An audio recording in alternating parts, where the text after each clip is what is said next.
Hey, what's up, guys? This is Tattoo Trains. I wanted to just do a little overview of the new Lionel Pensy S2 6200 that just arrived a couple of weeks ago.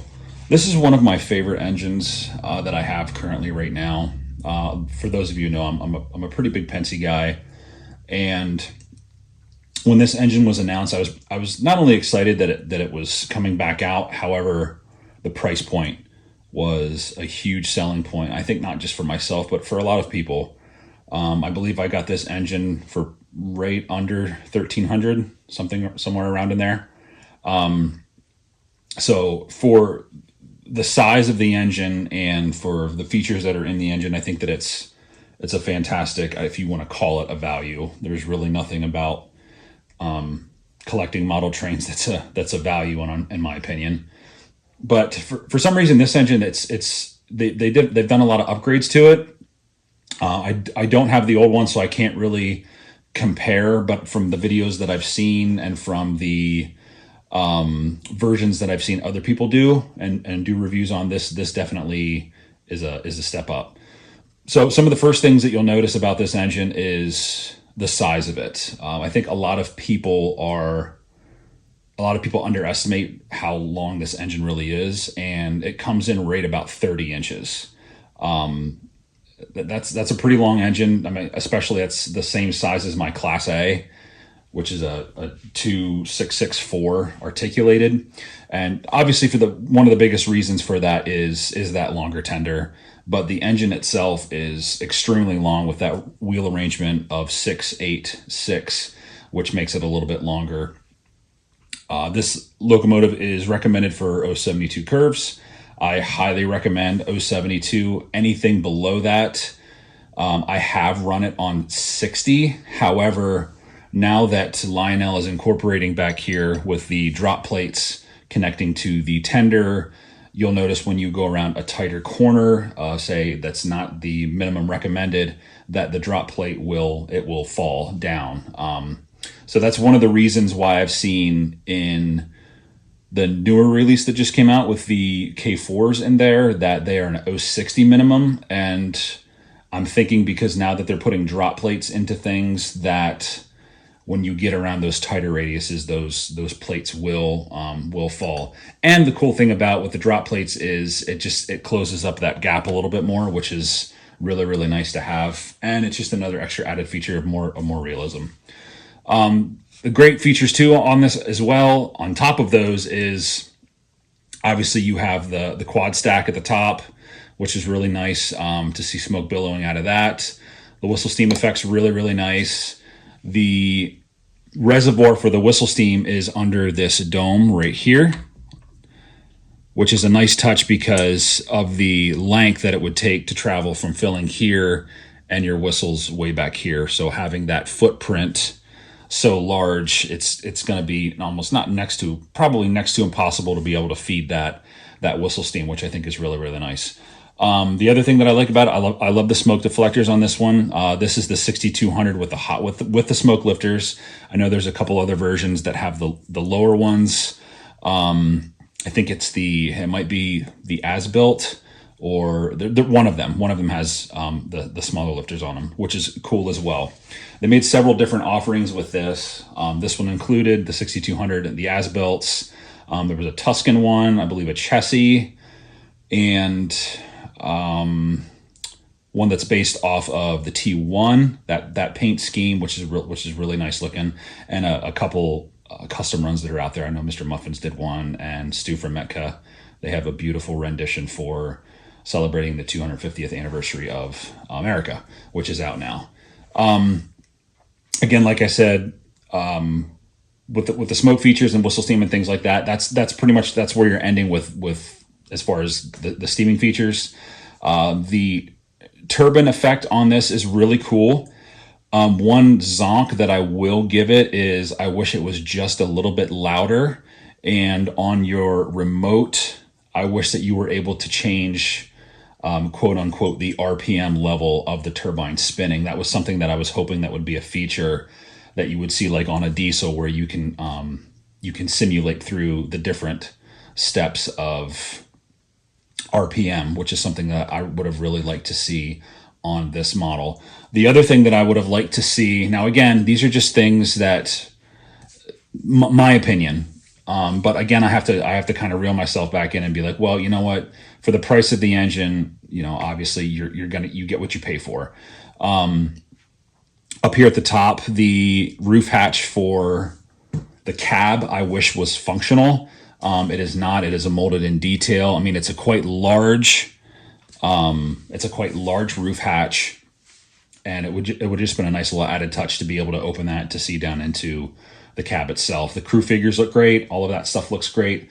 The tender detail is amazing. I will say the tender is very heavy. The whole engine is relatively heavy. It's a really good puller. Electric couplers on the back, bicolor classification lights, as you would see on the front, scale dummy coupler on the front, also, or not dummy, scale coupler, and then you could put in a dummy coupler, if you'd like.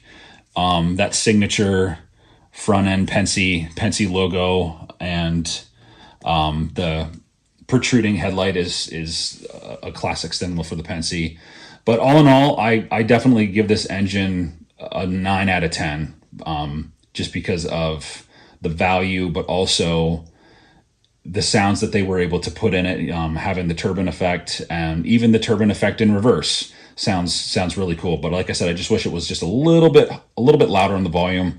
You can change the turbine effect if you are, somebody who likes to hear chuffs.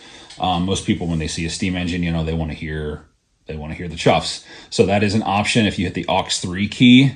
However, I will say that right now, as I'm filming this video in mid-October of 2025, that they are working on an update for the Cab 3 app. Because when you hit aux3 on the Cab 3 app, it does not change it over to a chuff or vice versa, if you are running the engine in 4-digit.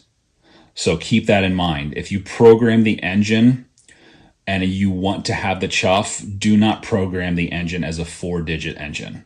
Now that all the engines that have been coming out since last year of the Volume 2 catalog do have that quote feature, they're still working out a lot of bugs with that. Several of my engines that say that they accompany the 4-digit, they run a little bit choppy and just not as clean as they would run in a two-digit setting that we are all accustomed and used to. So be mindful of that. If you hit the aux3 key and you're like, why isn't it chuffing? It's because it does not like the 4-digit transmission that it's getting into the Cab 3. So if you want the chuff, program it as a 2-digit engine, and you will have zero problems with it. One other thing I will say that I wish they would have added, since we're talking about that, is a cool feature would have been right here to have like some sort of a pop-off. If they were to add another steam feature, that would have been neat to have. I know a lot of engines are getting that now with, the Y6B getting that. I know the Class A and then things like that. And the higher Vision line stuff does have that, but it would be nice to see some extra added steam features in some of the legacy things. Due back from some of the engines that had the cylinder steam that would come out, which I thought was a really cool feature, and in a legacy engine that we haven't seen in 5, 6, 7 years or something like that, maybe 6 years. I think it might have been 2019 when they had the J1s did have those, or the Texans, the 210-4s. So that would be another feature to see, nice to come back. However, it would be cool to see a steam feature sometimes with a pop off. So that about does it for this review of this engine. I think everything on it runs smoothly. It's a really good runner. It's quiet. I've had no problems with the actual smoke, the fan and the smoke being too high. Sometimes when we get new engines like that, and just in general that the fans and the smoke units are really whiny. But yeah, I highly recommend getting this engine. There's still a bunch of them out there.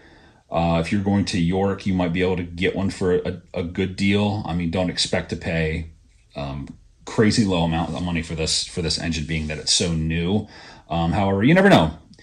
Whatever retailer that you use or whoever you run into, you never know what kind of deals are out there. And I think that it's a great value for your money.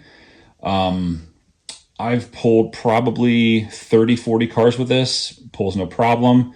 For my size layout, I don't typically pull anything that large, so I can get away with pretty much anything that you're going to throw at it. You're going to be able to pull, and there's other videos out there that showcase, people with the pulling power and things like that. If you want to check those corresponding videos out, whether if it's Eric's Trains or anybody else that has done a review on this S2. So yeah, we're gonna wrap this up. Again, great model. I look forward to using this more on my layout and running it more in my Pensy arson as I continue to grow my collection. And if you haven't checked out the channel here or not subscribed to the channel, please do that. Here at Tattoo Trains, check me out on Instagram as well. Tattoo Trains, I do a live stream typically every Wednesdays on my YouTube channel, usually around 7:30 or 8 o'clock Eastern time, where we just get together and friends get together, just shoot the breeze about some trains and have a good time. So again, thanks for watching this video, and we'll see you on the next one.